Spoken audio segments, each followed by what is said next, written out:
السلام علیکم، کیسے ہیں آپ سب؟ امید کرتی ہوں کہ آپ سب خیریت سے ہوں گے۔ آج کا موضوع شاید میری اب تک کی سب سے اہم گفتگوؤں میں سے ایک ہے، کیونکہ آج ہم کسی اور کی نہیں اپنے اس دشمن کی بات کریں گے جو ہر وقت ہمارے ساتھ رہتا ہے۔ ایسا دشمن جس سے ہم بھاگ بھی نہیں سکتے، جسے ہم دیکھ بھی نہیں سکتے، لیکن اگر ہم نے اسے پہچان نہ لیا تو یہی ہمیں دنیا میں بھی نقصان پہنچا سکتا ہے اور آخرت میں بھی۔ آپ میں سے بہت سے لوگ فوراً کہیں گے کہ وہ دشمن شیطان ہے، لیکن اگر میں یہ کہوں کہ شیطان سے پہلے ایک اور چیز ہے جو اکثر ہمیں گناہ کی طرف لے جاتی ہے اور وہ ہے ہمارا نفس۔ ہم روزانہ یہ جملہ سنتے ہیں کہ اپنے نفس پر قابو رکھو، لیکن کیا ہم نے کبھی خود سے یہ سوال کیا کہ آخر نفس ہے کیا؟ کیا نفس صرف خواہشات کا نام ہے؟ کیا نفس صرف گناہ کی طرف بلاتا ہے، یا پھر نفس کی بھی مختلف حالتیں ہوتی ہیں؟ انشاءاللہ آج ہم انہی سوالوں کے جواب قرآن اور سنت کی روشنی میں تلاش کریں گے۔ سب سے پہلے یہ سمجھتے ہیں کہ نفس کا مطلب کیا ہے۔ سادہ الفاظ میں اگر سمجھایا جائے تو نفس انسان کے اندر موجود وہ کیفیت ہے جو اسے خواہشات، جذبات، پسند، ناپسند اور فیصلوں کی طرف مائل کرتی ہے۔ اللہ تعالیٰ نے انسان کو فرشتہ نہیں بنایا۔ اگر انسان میں خواہش نہ ہوتی، غصہ نہ ہوتا، محبت نہ ہوتی، خوشی اور غم نہ ہوتے تو امتحان کا کوئی مطلب ہی نہ رہتا۔ اصل امتحان یہ نہیں کہ ہمارے دل کی خواہش پیدا ہوتی ہے یا نہیں، اصل امتحان یہ ہے کہ ہم اس خواہش کو اللہ کے حکم کے مطابق پورا کرتے ہیں یا اپنے نفس کی مرضی کے مطابق۔ اسی لیے اللہ تعالیٰ نے انسان کو عقل بھی دی، ہدایت بھی دی اور صحیح و غلط میں فرق کرنے کی صلاحیت بھی عطا فرمائی۔ لیکن اگر انسان ہر بار اپنے نفس کی بات ماننے لگے تو پھر آہستہ آہستہ اسے گناہ بھی گناہ محسوس نہیں ہوتا۔ اللہ تعالیٰ سورہ یوسف کی آیت 53 میں فرماتے ہیں، بے شک نفس تو برائی کا بہت حکم دیتا ہے مگر وہ جس پر میرا رب رحم فرمائے۔ ذرا اس آیت پر غور کیجیے۔ اللہ تعالیٰ نے یہ نہیں فرمایا کہ نفس کبھی کبھی برائی کی طرف بلاتا ہے، بلکہ فرمایا کہ نفس تو مسلسل برائی کی طرف مائل کرتا ہے، سوائے اس شخص کے جس پر اللہ رحم فرمائے۔ اس کا مطلب کیا ہوا؟ اس کا مطلب یہ ہوا کہ اگر اللہ کی مدد شامل نہ ہو تو صرف اپنی طاقت کے بل پر نفس سے جنگ جیتنا بہت مشکل ہے۔ اسی لیے ایک مومن صرف اپنی قوت پر بھروسہ نہیں کرتا بلکہ ہر لمحہ اپنے رب سے مدد مانگتا ہے۔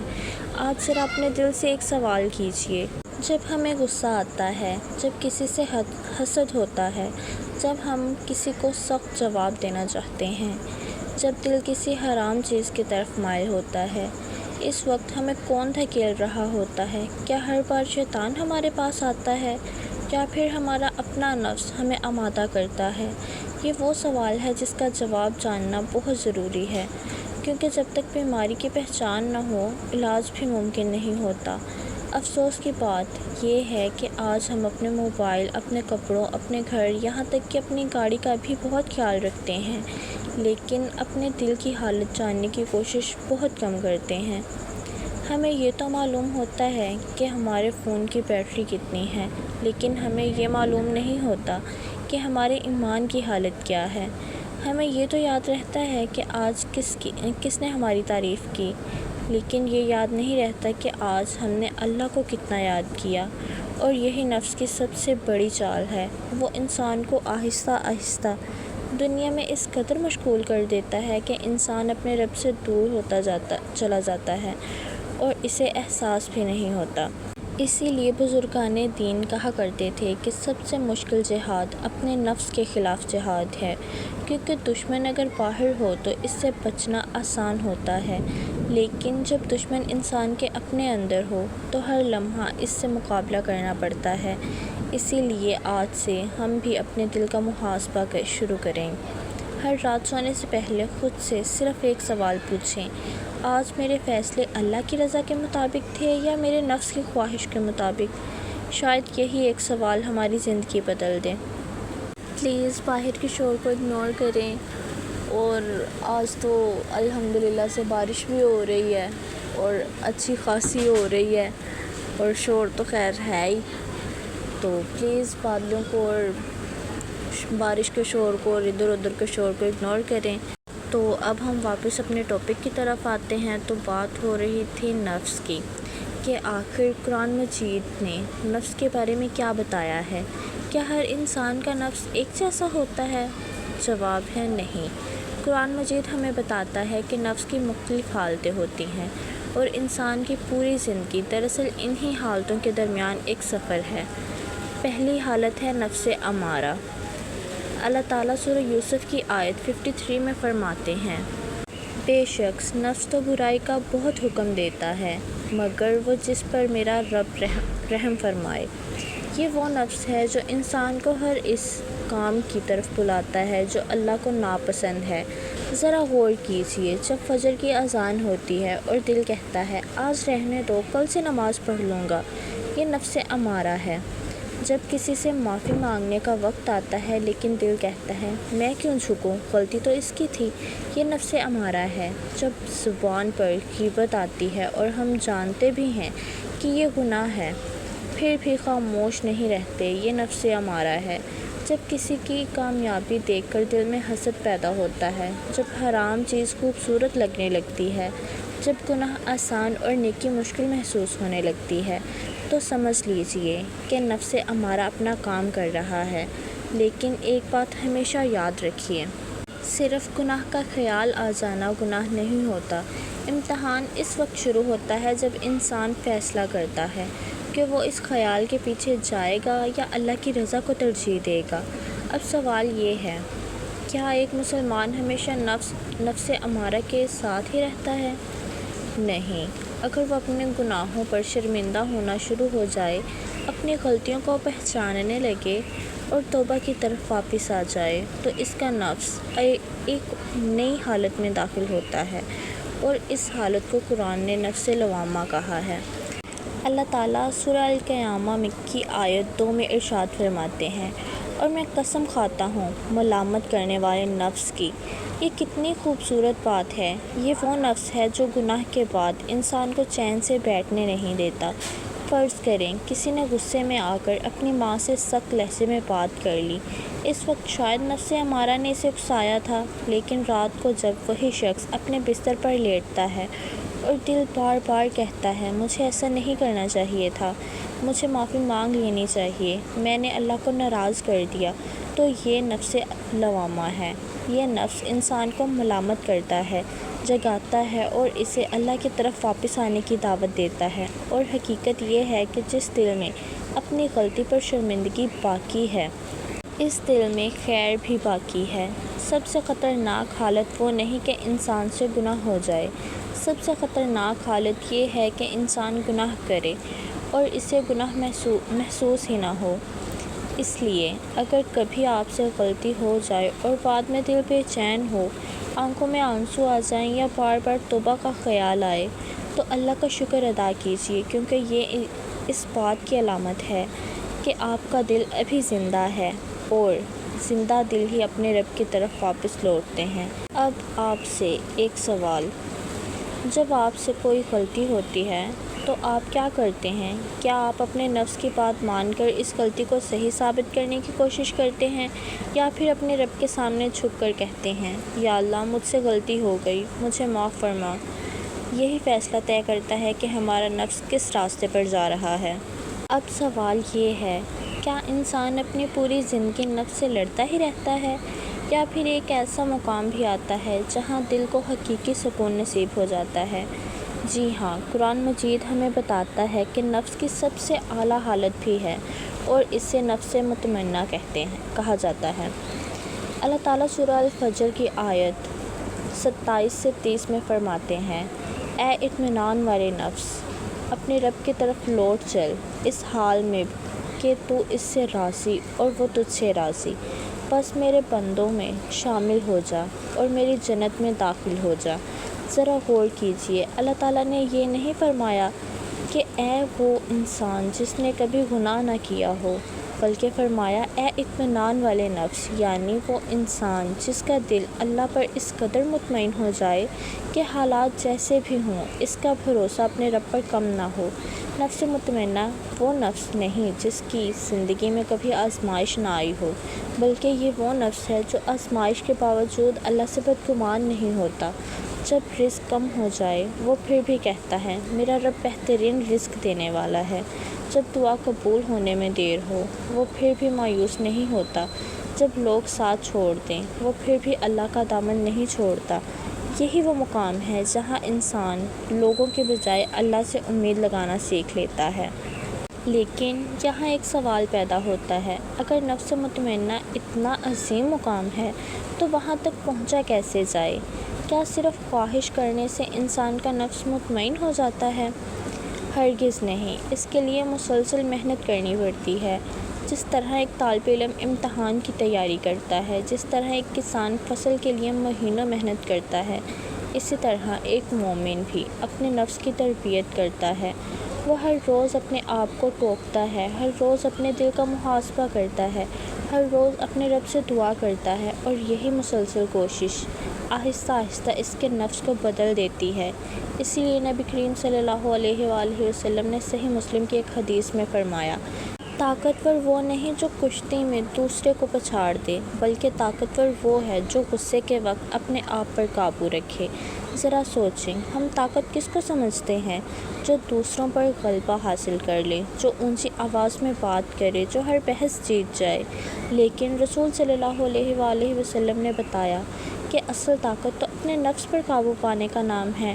اگر غصہ آ جائے اور پھر بھی انسان خاموش رہے، انتقام لینے کی طاقت ہو لیکن وہ معاف کر دے، گناہ کا موقع موجود ہو لیکن وہ صرف اللہ کے خوف سے رک جائے، تو یہی اصل کامیابی ہے۔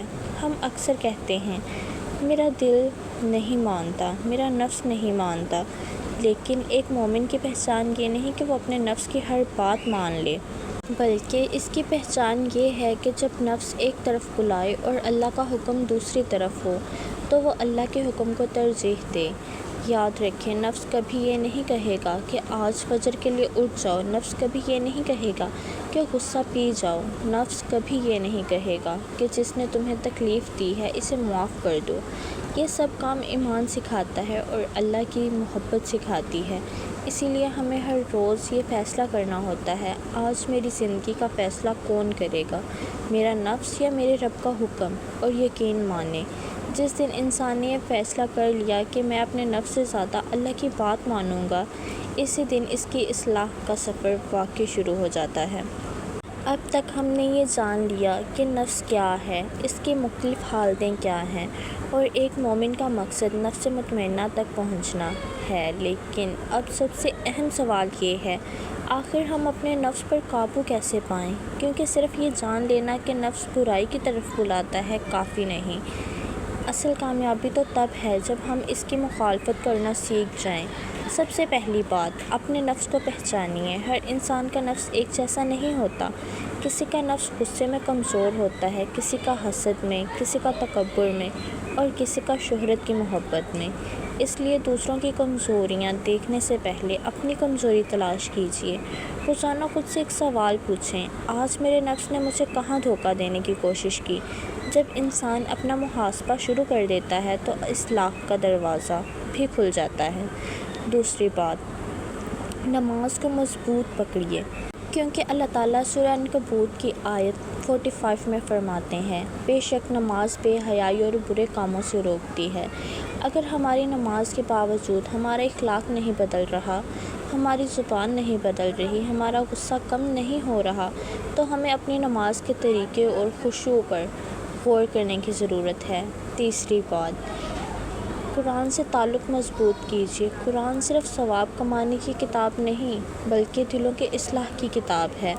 اللہ تعالیٰ سورہ یونس کی آیت 57 میں فرماتے ہیں، تمہارے پاس تمہارے رب کی طرف سے نصیحت آ چکی ہے، اور جو دلوں میں ہے اس کے لیے شفا ہے۔ اگر دل حسد، تکبر، غصے یا بے چینی سے بھر گیا ہو تو اس کی اصل دوا قرآن ہے۔ چوتھی بات، گناہ کے بعد فوراً توبہ کیجیے۔ شیطان کی سب سے بڑی کامیابی یہ نہیں کہ وہ انسان سے گناہ کروا دے، اس کی سب سے بڑی کامیابی یہ ہے کہ وہ انسان کو توبہ سے دور کر دے۔ اگر آج غلطی ہو گئی، آج ہی اللہ سے معافی مانگ لیجیے، کل کا انتظار مت کیجیے، کیونکہ ہمیں نہیں معلوم کہ ہمارا کل آئے گا بھی یا نہیں۔ نبی کریم صلی اللہ علیہ وآلہ وسلم نے جامع ترمذی میں فرمایا، ہر انسان خطا کرنے والا ہے، اور خطا کرنے والوں میں بہترین وہ ہیں جو توبہ کرتے ہیں۔ ذرا غور کیجیے، رسول صلی اللہ علیہ وآلہ وسلم نے یہ نہیں فرمایا کہ بہترین وہ ہیں جن سے کبھی غلطی نہ ہو، بلکہ فرمایا بہترین وہ ہیں جو غلطی کے بعد اپنے رب کی طرف واپس لوٹ آئیں۔ اور آخر میں ہمیشہ اللہ سے یہ دعا مانگیے کہ وہ آپ کے نفس کی اصلاح فرما دے۔ نبی کریم صلی اللہ علیہ وآلہ وسلم کی ایک مسنون دعا ہے، اے اللہ میرے نفس کو تقوی عطا فرما، اسے پاک کر دے، تو ہی اسے بہترین طریقے سے پاک کرنے والا ہے، تو ہی اس کا کار ساز اور مالک ہے۔ یہ دعا صحیح مسلم میں روایت ہوئی ہے۔ اس دعا میں کتنی خوبصورت بات ہے۔ رسول صلی اللہ علیہ وآلہ وسلم نے ہمیں یہ نہیں سکھایا کہ اپنے نفس پر صرف اپنی طاقت سے قابو پاؤ، بلکہ یہ سکھایا کہ اللہ سے مدد مانگو، کیونکہ دلوں کو بدلنے والا صرف اللہ ہی ہے، اور شاید یہی وہ راز ہے جو بہت سے لوگ بھول جاتے ہیں۔ ہم اپنی زندگی بدلنے کی کوشش تو کرتے ہیں، لیکن اپنے رب سے یہ نہیں کہتے، یا اللہ میرے نفس کی اصلاح فرما، حالانکہ جب اللہ کسی بندے کے نفس کو سنوار دیتا ہے تو اس کی پوری زندگی بدل جاتی ہے۔ اب اگر ہم آج کی پوری گفتگو کا خلاصہ کریں تو ایک حقیقت ہمارے سامنے آتی ہے، ہماری زندگی کی سب سے بڑی جنگ کسی دوسرے انسان سے نہیں، کسی دشمن سے نہیں، بلکہ اپنے ہی نفس سے ہے۔ اگر انسان پوری دنیا جیت لے لیکن اپنے نفس سے ہار جائے تو حقیقت میں وہ ہار گیا، اور اگر وہ دنیا سے ہار بھی جائے لیکن اپنے نفس پر قابو پا لے تو حقیقت میں وہ کامیاب ہے۔ اسی لیے اللہ تعالیٰ سورہ النازعات کی آیت 40 اور 41 میں فرماتے ہیں، اور جو شخص اپنے رب کے سامنے کھڑے ہونے سے ڈرتا رہا اور اپنے نفس کو خواہشات سے روکتا رہا تو بے شک جنت ہی اس کا ٹھکانہ ہے۔ ذرا غور کیجیے، اللہ تعالیٰ نے یہاں مال کا ذکر نہیں کیا، شہرت کا ذکر نہیں کیا، حسب و نسب کا ذکر نہیں کیا، بلکہ فرمایا کہ کامیاب وہ ہے جس نے اپنے نفس کو اللہ کی نافرمانی سے روک لیا۔ آج ہم ایک ایسی دنیا میں رہ رہے ہیں جہاں ہر طرف نفس کی خواہشات کو پورا کرنے کی ترغیب دی جاتی ہے۔ لوگ کہتے ہیں دل جو چاہے وہ کرو، اپنی خواہشات کے مطابق جیو، اگر دل راضی ہے تو سب ٹھیک ہے۔ لیکن ایک مسلمان کا معیار یہ نہیں ہوتا کہ میرا دل کیا چاہتا ہے، بلکہ اس کا معیار یہ ہوتا ہے کہ میرا رب کیا چاہتا ہے، اور یہی فرق ایک مومن اور عام انسان میں ہوتا ہے۔ کبھی کبھی اللہ کی رضا حاصل کرنے کے لیے انسان کو اپنے نفس کی خواہش کو چھوڑنا پڑتا ہے۔ وہ لمحہ آسان نہیں ہوتا، لیکن یقین کریں اس قربانی کا بدلہ اللہ کبھی ضائع نہیں کرتا۔ ہو سکتا ہے آج آپ کسی گناہ سے صرف اللہ کے لیے بچ رہے ہوں، کوئی دیکھ بھی نہ رہا ہو، کوئی آپ کی تعریف بھی نہ کرے، لیکن یاد رکھیے اللہ دیکھ رہا ہے، اور جس عمل کو اللہ دیکھ رہا ہو اس کا اجر بھی اللہ ہی دیتا ہے۔ اس لیے اگر آج آپ اپنے نفس سے جنگ لڑ رہے ہیں، اگر کبھی گناہ کی خواہش آتی ہے اور آپ خود کو روک لیتے ہیں، اگر غصہ آنے کے باوجود خاموش ہو جاتے ہیں، اگر دل کسی غلط راستے کی طرف مائل ہوتا ہے لیکن آپ اللہ کے خوف سے رک جاتے ہیں، تو یقین رکھیے آپ کی یہ خاموش جنگ اللہ کے ہاں بہت قیمتی ہے۔ لوگ شاید اسے نہ دیکھیں، لیکن آسمانوں کا رب ضرور دیکھتا ہے۔ اور آخر میں اپنے لیے بھی اور آپ سب کے لیے بھی ایک دعا کرنا چاہوں گی۔ یا اللہ ہمارے نفس کو تقوی عطا فرما، ہمارے دلوں کو اپنے دین پر ثابت قدم رکھ، ہمیں اپنے نفس اور شیطان کے شر سے محفوظ فرما، ہمارے گناہوں کو معاف فرما، اور ہمیں ان لوگوں میں شامل فرما جن سے تو راضی ہے۔ یا اللہ ہمیں نفس امارہ سے بچا، نفس لوامہ کے ذریعے ہمیں اپنی غلطیوں کا احساس عطا فرما، اور ہمیں نفس مطمئنہ والوں میں شامل فرما، جنہیں قیامت کے دن تو محبت سے پکارے گا۔ آمین۔ اگر آج کی گفتگو نے آپ کے دل میں ایک بھی سوال پیدا کیا ہے، اگر آج آپ نے اپنے نفس کا محاسبہ کرنے کا ارادہ کیا ہے، تو سمجھ لیجیے کہ یہ گفتگو اپنا مقصد حاصل کر چکی ہے۔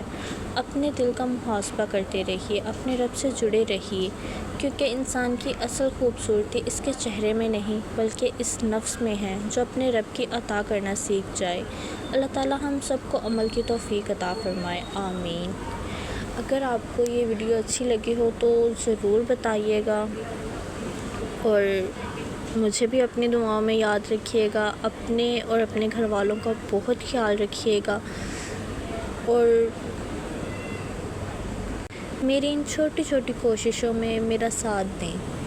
اگر آپ کو کوئی ٹاپک نہ سمجھ آ رہا ہو، کوئی بات ہو، تو آپ وہ مجھ سے شیئر کریں، میں اس کو ڈیٹیل میں آپ کو سمجھاؤں گی، آپ کو بتاؤں گی۔ اور اگر مجھے کبھی کوئی بات نہ سمجھ آئی تو میں آپ سے پوچھ لوں گی۔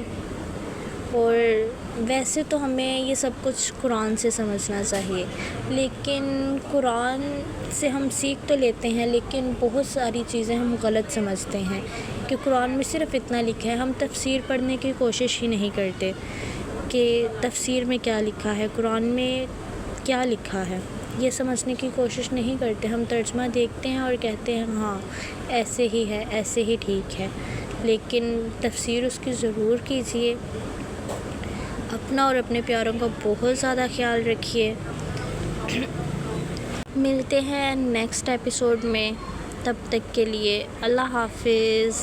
آپ سب اپنا بہت خیال رکھیے گا۔